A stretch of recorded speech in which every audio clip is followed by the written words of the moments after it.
April 7, 2018. Students from 6 war colleges across the U.S. come together for the JLASS war game. The theme is World on the Brink. The DoD imagines that by 2025, they'll be dealing with more extremists in Africa and successors to Occupy Wall Street. But the game has another scenario too, a Zbellion, or widespread rebellion among Generation Z, that makes up a quarter of the U.S. population. We cover strange declassified files. Subscribe to join us. With insurmountable college debt and poor job options, a new Gen Z resistance movement began forming in 2025, the scenario said. Meeting at parks, coffee shops, and protests, the group grew because of a simple agenda: serve as modern-day Robin Hood. First, they would target the finances of corporations, banks, anyone that supported what was seen as the establishment. Group leaders would distribute lists of targets along with sophisticated malware to siphon funds. Next, stolen currency would be converted into Bitcoin, or presumably a more private cryptocurrency, and redistributed. This could be sent to disenfranchised groups, Zbellion members themselves, or anyone they think deserves it. The Pentagon imagined the movement would begin in Seattle and spread rapidly to New York City, LA, and Austin, eventually with cells in most major European, Asian, and South American cities. Military strategists write, Gen Z are described as seeking independence and opportunity, but are among the least likely to believe there is such a thing as the American dream. Millennials experienced the Great Recession as they came of age. Gen Z was molded by it in their childhood. Their rejection of excessive consumerism and desire to be agents for social change would lead to a perfect storm by the middle of next decade, the scenario says.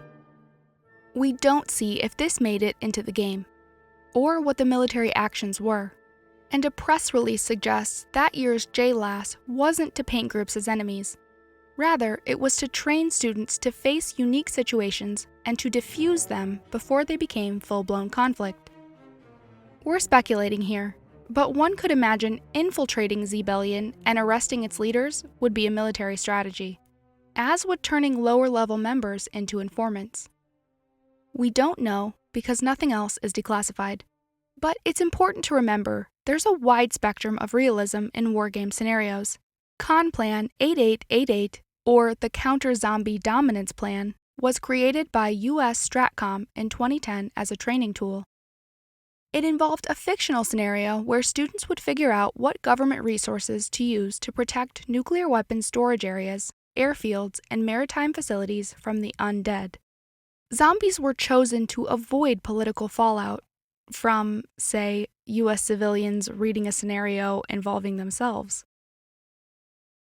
Of course, there have been more realistic war games too. The Naval War College has plenty. In 2010, one had students experience the collapse of Bangladesh, the 8th most populated country in the world. U.S. forces would have to deal with a humanitarian crisis and tensions between India and China over who would control the region. A year later, another found the Navy was not prepared to conduct sustained operations in the Arctic. Players discovered partnerships with local tribes would help them execute some tasks, but they still had issues obtaining fuel in ice-worthy ships. In 2014, students played a scenario where multiple nations attempted to halt rogue regimes' nuclear weapons programs. You get the point. Some war games are realistic, and they should be. If the military of tomorrow only practices fighting zombies, then they won't be prepared for real challenges. This seems to have been the point of JLASS in 2018, too. Their theme, World on the Brink, wasn't total fantasy then, and it's looking a bit more prophetic today. A new poll of 39,000 Gen Zers from social networking app Yubo finds 86% believe peaceful protests are necessary to create change, and 43% feel the protests must be violent. There's no evidence of a movement using malware to redistribute wealth, though, and there doesn't seem to be anything about current protests that suggests specific target lists are being shared. Ultimately, the Pentagon's Gen Z scenario was just that, a scenario, not a plan for future military engagement. But their assessment of Gen Z? Well, that's probably controversial to some and reassuring to others. On one hand, wargaming against a large segment of the population creates an ethical question. Should military students be trained using scenarios that paint U.S. citizens as a threat? Could that create future biases? On the other hand, Gen Z does feel strongly about protesting to create change. And if that change doesn't come soon, could something like a Zbellion take place? Would it be harmful to the U.S. economy? And should the military consider ways to plan for that?